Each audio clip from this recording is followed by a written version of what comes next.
Assalamualaikum and hello everyone. Welcome to the classes of homeopathic philosophy.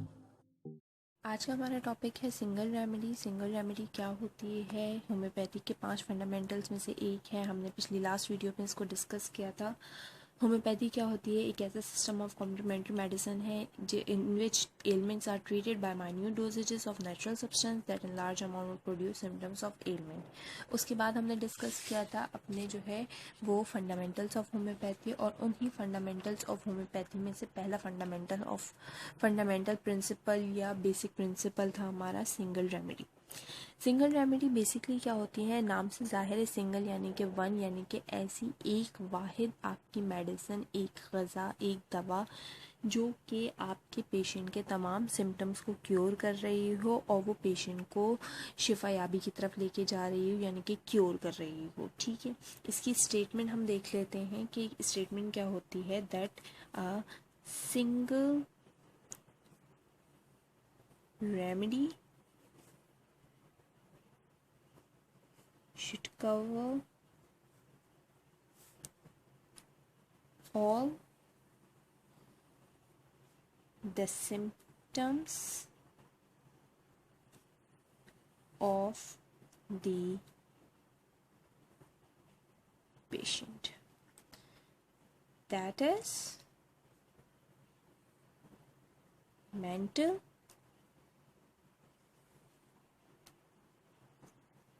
physical and emotional. ये हमारी एक short statement आप कह सकते हैं सिंगल रेमेडी की, कि सिंगल रेमेडी क्या होती है। एक सिंगल रेमेडी को कवर करने चाहिए तमाम सिम्टम्स पेशेंट के। ठीक है, उन तमाम सिम्टम्स में ये नहीं है कि जो पेशेंट ने सिर्फ आपको बताए आप उन सिम्टम्स को कवर करें, नहीं, आप उसकी फ़िज़िक्स भी देख रहे हैं कि वो बज़ाहिर पतला है, दुबला है, मोटा है, कैसा है, बज़ाहिर वो कैसा लग रहा है। ठीक है, क्योंकि जब हमारी होम्योपैथी में जो है वो प्रूविंग की जाती है मेडिसिन्स की, तो वो हर तरीके के लोगों पे की जाती है। मैंने आपको ड्रग प्रूविंग की एक छोटी सी, जब हम लास्ट वीडियो में हम उसको डिस्कस कर रहे थे ड्रग प्रूविंग को, तो मैंने आपको बताया था कि हर छोटी से छोटी चीज़ को जो है वो मद्देनज़र रखते हुए ड्रग प्रूविंग के अंदर उसको फिर प्रूफ किया जाता है किसी भी ड्रग को। तो जब ड्रग प्रूफ किया जा रहा होता है तो उसमें तमाम एजेस, तमाम रेसेस, अलग रीजन्स, अलग एरिया, इन सब चीज़ों को भी मद्देनज़र रखते हैं, तो अलग टाइप के लोगों को भी मद्देनज़र रखा जाता है। तो जब आप पेशेंट के तमाम सिम्टम्स ले रहे होते हैं तो ज़रूरी नहीं है, बाज़ दफ़ा ये होता है कुछ पेशेंट जो कंफ्यूज होते हैं वो बाज़ दफ़ा बोलते हुए 100 दफ़ा सोच रहे होते हैं। कोई एक छोटी सी जो है वो आपको सिम्टम, छोटा सा एक बहुत ही माइन्यूट सा एक सिम्टम बताते हुए भी वो आपको सोच रहे होते हैं काफ़ी ज़्यादा। तो ये उनकी बज़ाहिर जो है वो प्रेजेंस बता रही होती है, अपीयरेंस बता रही होती है कि वो किस तरीके का मेंटल स्टेबिलिटी रखते हैं। मेंटल पावर का मतलब ये नहीं है कि वो पागल हैं, बैठे हुए हैं, खड़े हुए हैं, तो इस तरीके से नहीं। आप उनके अपीयरेंस से जज करते हैं। एक डॉक्टर उनके एक पेशेंट के अपीयरेंस से जज करता है कि उसको मेंटली कोई इशू तो नहीं है। तो एक सिंगल रेमेडी ऐसी होनी चाहिए जो पेशेंट के तमाम सिम्टम्स को क्योर करे। दैट इज़ मेंटल, फिज़िकल और इमोशनल। कि वो किसी लास्ट दिनों में कोई इमोशनल ऐसी कोई कंडीशन तो नहीं हुई जिसकी वजह से वो आया किसी प्रॉब्लम में मुब्तला हो गया। और बाज़ दफ़ा प्रॉब्लम हेयर फॉल का एक बहुत ही कॉमन सी अगर मैं मिसाल लूँ तो बाज़ दफ़ा जो है वो किसी भी स्ट्रेस में आने की वजह से जो है वो हेयर फॉल ज़्यादा होने लगती है। ठीक है, तो लोग आ जाते हैं कि भाई हेयर फॉल हो रही है। अब वो इमोशनल बैकग्राउंड है उसका कि कोई टेंशन है, कोई स्ट्रेस है सर पे।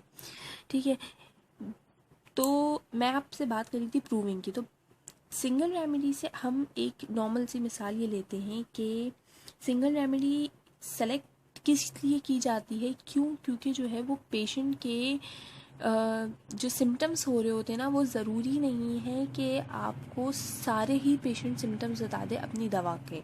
आपके पास दवा में बहुत सारे सिम्टम्स हैं, ज़रूरी नहीं है पेशेंट सारे ही सिम्टम्स बता दे। ठीक है, लेकिन पेशेंट के सारे सिम्टम्स आपकी दवा के अंदर होना मौद लाजिम है।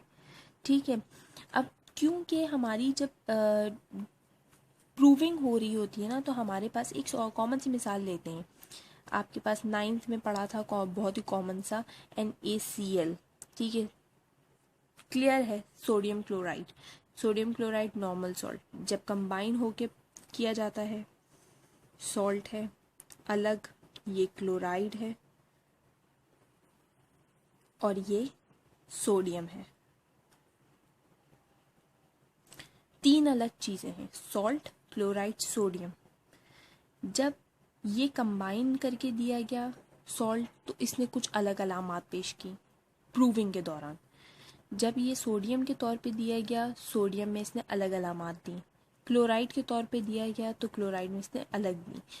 तो जब तीन है एक ही चीज़, ठीक है, लेकिन तीन हालतों में इसने अलग सिम्टम्स दिए, तो ये एक पेशेंट को नहीं दिया जा सकता। इसके लिए उन पेशेंट्स का डिफरेंट होना ज़रूरी है, उन पेशेंट्स में आपस में डिफरेंस आना ज़रूरी है। इसलिए कहा जाता है कि एक सिंगल रेमेडी जो है वो बहुत ज़रूरी है। एक सिंगल रेमेडी हो किसी भी पेशेंट के लिए, किसी भी हालत में एक सिंगल रेमेडी दी जाएगी, ठीक है।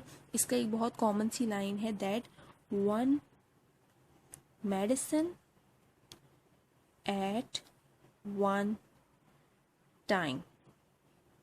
कि जब प्रूविंग में देखिए ना, अब प्रूविंग में हमने कंबाइन करके दिया, लेकिन नेचुरल हालत में भी सॉल्ट आपको मौजूद मिलेगा। सॉल्ट से एक्सट्रैक्ट किया जाता है सोडियम और क्लोराइड को।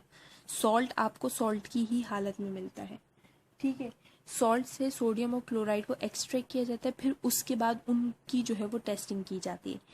तो तीन हालतों में उसने अलग दिए हैं। दूसरा, आजकल ये हो गया है कि डॉक्टर्स जो हैं वो, बहुत सारे होम्योपैथिक फिजिशियंस जो हैं वो कंपाउंड रेमेडीज़ यूज़ करते हैं, यानी कि 3-4 दवाएं मिला के उनका एक कंपाउंड बन जाता है और फिर वो पेशेंट के ऊपर ट्राई कर रहे होते हैं। तो ये जो है, या फिर पॉलीफार्मेसी जो है, वो बिल्कुल भी होम्योपैथिक मेडिकल सिस्टम में अलाउ नहीं की गई है। होम्योपैथिक मेडिकल सिस्टम का फर्स्ट फंडामेंटल रूल है कि आपकी दवा सिंगल होनी चाहिए। आप सिंगल मेडिसिन देंगे जो कि पेशेंट के लिए हो, जो पेशेंट के तमाम सिम्टम्स को क्योर कर रही हो, और जो है उसमें पेशेंट के तमाम सिम्टम्स क्योर हो रहे हो, और वो उसी एक सिंगल रेमेडी से आपका पेशेंट जो है वो क्योर भी हो जाएगा। तो ये हमारा जो है वो फर्स्ट फंडामेंटल बेसिक प्रिंसिपल था सिंगल रेमेडी होम्योपैथी का। Thank you for watching. Don't forget to like, share and subscribe to my channel.